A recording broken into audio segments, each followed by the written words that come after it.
Hey, it's Bill Russell. I'm here in my yellow hat. I wore it at Vive and Hims to signify our partnership with Alex's Lemonade Stand Foundation and the search for cures and to combat childhood cancer. I'm just blown away by the generosity of our community. With the help of our partners, SureTest, Rackspace, CTG, and some of you giving individually, we were able to raise close to $40,000 at those two events. It is just exceptional. And I would like to thank all of you who have joined us in this cause. If you would like to be a part of it as well, go ahead and hit our page, thisweekhealth.com. You can go to the top blue banner that is on our homepage and click on that to give today. Thank you again for being a part of this effort and this cause. Today on Newsday.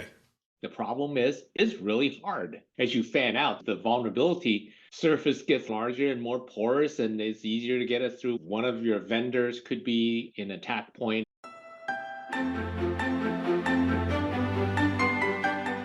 My name is Bill Russell. I'm a former CIO for a 16-hospital system and creator of This Week Health, where we are dedicated to transforming healthcare one connection at a time. Newsday discusses the breaking news in healthcare with industry experts, and we want to give a big thanks to our Newsday partners, ClearSense, SureTest, Tossite, Order, HealthLink Advisors, Cedars, Sinai, Rackspace, CrowdStrike, and Fortified Health. Hey, good morning or good afternoon, or maybe evening, depending on when you're watching this. I feel a little Truman Show coming on there when I say that. I'm Drexta Ford from This Week Health. It's Newsday, and I have David Ting with me. David, how are you? How's everything going? I'm well, Drex, and good to see you again. Good to see you too. I'm glad we were able to spend some time together at the big shows, both of them, Vive and Hims. How did those go for you? They were great. It was nice to see a revitalized Hims. A lot of people I haven't seen in years showing up. It was a crowded event. I was pleasantly surprised in comparison to the past. It seems to be all the big players were there. The hall was packed. The show was it felt like the floor was a little smaller, but I don't say that in a way that is negative. Did you get that feeling too? Well, we were in the Dell booth and it was different. I felt there was a lot of traffic going both ways in the cross alleys, but it is more compact. Yeah. Like atoms heating up if you reduce the space. I like that. I love our conversations because we do have a tendency to wander off sometimes into physics or something like that. No, it's great. I love it. Okay, some articles, some news that is going on right now in real time. There's a bunch of articles that obviously have been written about Change Healthcare, and you and I have talked a lot about the Change Healthcare cyber event. And a lot of those articles, the authors of those articles and the people that are quoted and interviewed in those articles say there's a few things they think are going to happen. And one of those is what they anticipate will be the output of more regulation and more mandates coming for healthcare organizations. Do you think that's right? Do you think there's a challenge there? What do you think? I think there's going to be a challenge. I mean, I think anytime you add more mandates, more regulations, it just becomes a checkbox to say, can I meet all these checkboxes?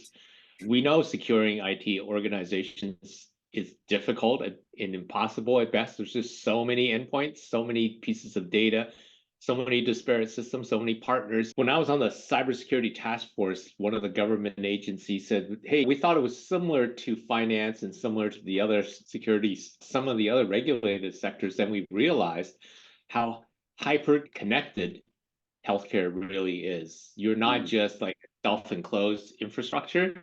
You are everywhere connected to all these partners. You have business associates, you have clearinghouses, you have payer. You are just counting on everybody to do their job to secure your information. So the best thing you can do is to basically ask everybody nicely to say, can you do your best job protecting your own stuff or the stuff I have to share with you? And clearly, the problem is really hard. As you fan out, the vulnerability surface gets larger and more porous, and it's easier to get it through. One of your vendors could be an attack point. I mean, we've heard of air conditioning vendors being used to get into the system, the HVAC vendors. It's all hyper connected, and I think having more regulations just becomes harder for somebody to follow. Yet, at the same time, I think what is really needed is to complement, if there are more requirements, is to compensate using incentives. Provide more financial assistance to all these organizations which are so strapped in terms of just staying afloat much less staying up to date on how to better secure their information. Yeah, I think you and I talked about this. I think the situation obviously has gotten much worse in the past few years. It's exponentially increased now that everybody figured out healthcare is that soft sector. Gee, look at all the things I can do if I break in, all the things that I can create, both consternation for the C-suite, but also just financial gains that I can do by monetizing on the value of the data. Yeah. I think NIST has done a great job. I think HHS has done a great job. It's following through on all those detailed checklists and complying. If we even mandated more, it's just going to create more complexity. I think what's needed is simplicity and perhaps financial assistance to say, you got to do the following, or the penalties will be there. Yeah. And it's interesting because we also are hearing in some of those articles and some of the other places, the American Hospital Association published a letter last week I want to talk a little bit about. But so the other part of those articles talks about the penalties that may be coming in the form of losing some form of reimbursement, Medicare payments, if they don't get the cyber performance goals and CPGs in place. Now, those today are considered, they're recommended, they're optional, these are really good ideas, you should do this. I'm with you. Compliance is not security. Compliance is people doing their best to check those boxes. And unfortunately, those sometimes also create unintended consequences that create exposure. And so it really is about sort of holistically building a good cybersecurity program. But I worry about the balance of the not providing some sort of incentive resources. I hope those are coming before the stick part of this comes, and making sure that stuff is lined up. I agree. But I think if you start to say your reimbursements could be tied to meeting these CPGs, what that does is it creates visibility at the C-suite. Now you're really saying, I'm going to affect your bottom line, and then you have to start paying more attention, give more credibility to the teams that are saying, hey, I need a voice around this table as well, and not just to say, look, my checklist, it's all checked off. It's going to be saying to the CIO, I need to have a security voice. I need to tell you that this business counts on us doing our job, and we need to be adequately funded for it, as opposed to, oh, can you tell me that we're in compliance with everything and then stop talking? I think that's going to be the difference when you hit them at that level. Maybe it's not the incentives, but it's the visibility and it's the awareness that, if you're a public company, your cybersecurity concerns are going to be required by the SEC. Right. But not all hospitals are public organizations. So you don't have the 8K, you don't have the disclosures. So the only way I think you can get that done is perhaps through the threat of withholding your payments. When you see most health systems, most hospitals, most healthcare organizations probably depend on Medicare and Medicaid for at least 50% of their revenue. Correct. Some of them, it's sort of up in the 80-90%. The government is the primary payer. So figuring out those incentives and creating proper incentives, you're right. It definitely will drive that conversation into the C-suite and keep it in the C-suite. A lot of this harkens back to the meaningful use period in 2008, 9, 10, 11 for electronic medical records, where there was money that was provided for electronic health records to be installed, provided they were installed and used in a particular way, and then the money flowed. There's something about this that obviously feels familiar. I don't think we'll ever get another one of those, whatever meaningful use was, a $40 billion program to do something like this. But, anything we could do to make it better, I think would be good. I think so. I think some step towards helping, especially some of the smaller places, that basically can barely stay afloat with what they have today. We talk to them, and it's obvious they are so needy of staff. They're short on staffing, they're short on funds to pay for stuff, or even outside help. That's where the dollars could be well spent, because they're often tied to the larger organizations. They're the front doors. That's right. They're the rural organizations that are doing referrals to the more major health systems. When we talk generally about healthcare systems, we mostly talk about healthcare systems. The large majority of the healthcare in the U.S. is provided at these small, rural, critical access hospitals that if something happens to them, patients have to drive 100 miles to get to the next hospital. Or they're connected in directly into the IT system for the larger networks that they're feeders for. Right. So Right. there is a chain domino effect that I often think, gee, it's the small organizations that plug into the larger ones that you need to worry about. Yeah. Here's another interesting part of the American Hospital Association letter. You and I had just talked briefly about this before, but they point out that when there was a breach during 2023, anytime there was a breach in 2023, and that breach exposed more than 1 million records, there was 95% of the time that was a third-party business associate, not the healthcare organization itself. You got any comments about that? Thoughts about that? Well, I'm sure there is a interlinked relationship, because when you hand off all your data to somebody else, you're assuming that just because they signed their agreements and they've done their vetting, that you are going to be counting on them, at least on a paper form, that they've done all the things that they need to do without so they've attested, but it hasn't been verified. So I think there is that need to qualify these third parties over and above just filling out a form. The third-party risk management programs are really difficult too, right? Because if you have health systems that have small teams, or in some cases almost no team, a fractional FTE, that's working hard to just secure their own organization, and then you're also asking them to go secure all the third parties or make sure that all those third parties are also secure.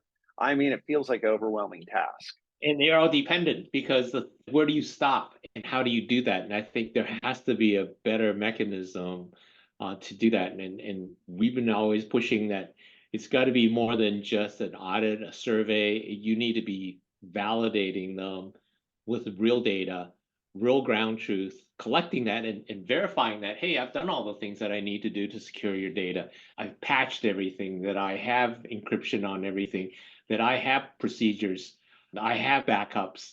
I mean, there's a lot of stuff if you go through the complete checklist to say, how do you build, quote, a cyber resilient organization where you're counting on all these dependent partners from whom you have no direct control except the contract of your agreement.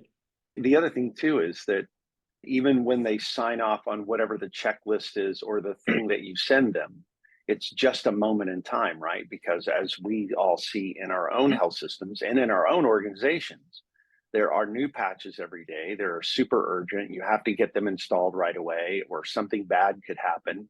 All that's also happening to all your third parties, and you're sort of constantly are wanting to check on them too and making sure they're doing the right thing. So yeah, it's a really tough situation. And like you said, for third parties and then their third parties too. And their third parties, exactly. Because they're not operating on their own. And their friends and so on and so forth. It is a really tough problem. Hopefully, that's right. The damage that can be caused gets smaller because you fragmented the larger problem to smaller, have smaller and smaller exposure.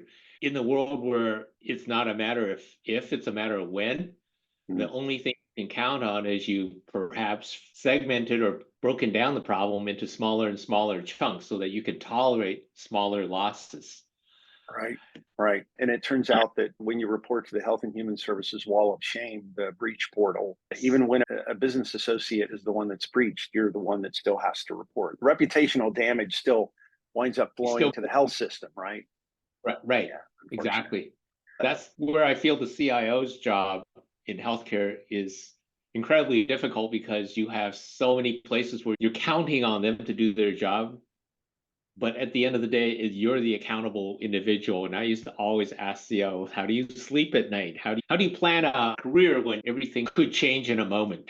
Yeah, so many things that aren't in your control. The buck still stops with you, right? Right. Interestingly, there's one more story I wanted to talk to you about, and we can talk about anything else you want. But the last story is around Lurie Children's and the ransomware gang Risa, who obviously locked up the systems at Lurie's and then allegedly stole data before they did that. So this double extortion process of deploying ransomware and holding you hostage for the ransomware, and then also telling you that they have data and that you need to pay them to not release that data. They stole data, and now allegedly they've sold it on the dark web. And in the 2-minute drill that I did earlier this week, I spent some time talking about why children's data is so valuable, because if you can manipulate a kid's data and do identity theft with a child, it may be 10 or 15 years before that child applies for the first credit card or tries to get a job. And they find out that they have a terrible credit rating. Like, there's a lot of bad things that have happened because they've sort of never checked their credit rating, right? So children's data can be especially valuable. It's a thing that really tears at you, because we all have kids, or we all know kids. Sometimes we just don't know where all that data is stored in a health system, though, right? That's the other part of this, is that we think the electronic health record, but it's a lot of other places too. And a lot of it, for children's hospitals, given the pressures of growing up as if you see your kids growing up through middle school and high school, and you look at all the issues that they're dealing with, social issues. And so the concern a lot of folks have is, what about all these unstructured mental health issues? When you go in a hospital and you talk about your issues, or you're talking about your kids' personal issues, those are all unstructured content that are often kept in different places than just your EMR. And how do you know where all that stuff is? How distributed is that? How does it sit on different servers, different files, different laptops? A lot of therapists will come in, record all the stuff on their own laptops, and then summarize it for something else. That kind of data sitting everywhere. And so if you imagine not only the compromise of your credit and your reputation, but what happens if they start to extort you and your kids for, those things that you told your therapist when you were 15 or 16, now I can basically ask you over and over again to keep paying. So you talked about the double extortion. There's that triple extortion where the data go back right to the individual, and you say, hey, Mr. Ting, your kids, I have their records here, and please pay me or I will make this public. And so that triple extortion, I worry, because I think there's a lot of data out there that can hurt people as much as it can help people. And knowing where that data is, you and I have talked about this, finding that unstructured content is really hard when it ties to individuals, especially with mental issues. Certainly in pediatric hospitals, that there's a lot of that. And so we've always made it an effort to say, how do you help people find it and make sure it meets that requirement that you've locked it up properly so that it can't be exploited? A lot of this boomerangs back into the beginning of the conversation about the potential regulations that come, or the potential penalties that come. A lot of that ultimately is going to be tied to this idea that you have to know where the data is and that you've actually secured it. And that, again, isn't necessarily in the place that you would think. Where you thought it was. Yeah. Amazing. So we talked about this a little while ago, and if you look at all the HHS OCR settlements with the people that have had breaches, they always cite the non-compliance of the HIPAA security rule in terms of being non-compliant in the complete and thorough assessment of all the risks and potential vulnerabilities to confidentiality, integrity, and availability of all your patient records. That one sentence, which I think I have tattooed in the back of my head, is the defining criteria by which we have to make sure that we've done a good job. And that's also the thing that OCR will come down on you like a ton of bricks when you say, hey, I lost a bunch of records. Can I be excused? And they go, here's the rule. Yeah. You didn't do a good job, or you didn't know where all this stuff was, or you didn't adequately secure it. I think fundamentally the rules are written correctly. I think the broad avenues by which you can falter makes it hard to do this job unless you can do it not only at a point in time. Maybe you surveyed at 50 machines, maybe your auditors did that. You got to do it continuously, and you got to do a thorough job. You need to know every place, whether it's that laptop that the therapist used, whether it's a computer where somebody wrote a note and left it on a shared desktop. Those are the pieces that will compromise somebody's health and will cause a lot of grief for a lot of people, besides the financial impact of what it is on your organization. That's what I care about. In the ever-evolving world of health IT, staying updated isn't just an option, it's essential. Welcome to This Week Health, your daily dose of news, podcasts, and expert commentary designed specifically for healthcare professionals like yourself. Discover the future of health IT news with This Week Health. Our new news aggregation process brings you the most relevant, handpicked stories from the world of health IT. Curated by experts, summarized for clarity, and delivered directly to you. No more sifting through irrelevant news, just pure, focused content to keep you informed and ahead. Don't be left behind. Start your day with insight at the intersection of technology and healthcare. This Week Health, where information inspires innovation. Oh, that's great. Thank you. Hey, I appreciate you being here for Newsday. And anything else that I should bring up that I didn't mention? Anything else you want to talk about? So I saw two notices. ARPA-H released their partnership with DARPA, which I think is a really good thing, combining the value of AI with cybersecurity. I mean, partnering with DARPA, Right. and basically elevating it to saying this is a national security issue, not just a healthcare only issue. I think that's a really good first step for this country to start taking this thing seriously. And connecting the two, like you said. Connecting the two is AI plus cybersecurity for healthcare. ARPA-H and DARPA, that's a perfect combination. I'm looking forward to seeing what happens in there. The Dear Colleague letter was interesting. HHS wrote that, I think, just published it the other day. It was a Dear Colleague, here's what happened with Change Healthcare. Reinforcing again all the points that we talked about when it was written, Dear Colleague, and I thought, oh my goodness, this is a very collegial kind of, hey, let's take this seriously. But certainly the impact of change and the financial impact that it has had is significant. And I thought that was well-timed, well-written piece. So you hadn't seen it, it's worth looking up, just like the AIXCC is the new grouping for ARPA-H and DARPA. The other thing, so I'll see your couple of stories and I'll raise you one more.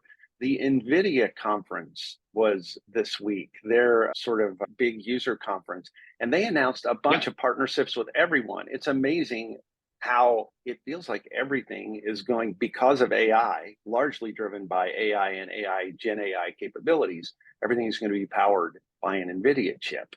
I strongly believe we're on the cusp of a huge revolution when the power of those computing chips, whether it's from NVIDIA, AMD, or Intel, whom we work closely with, the ability to execute these neural net and process them really quickly is going to change. So I was on the generation that built the graphics processing units so that we could render images and video. So we could do video compression, we could do 3D. We never think of, gee, you could rotate that 3D object in real time and shade it, do all that. Everything that the gaming industry now leverages years ago took forever on a mini computer or dedicated machine.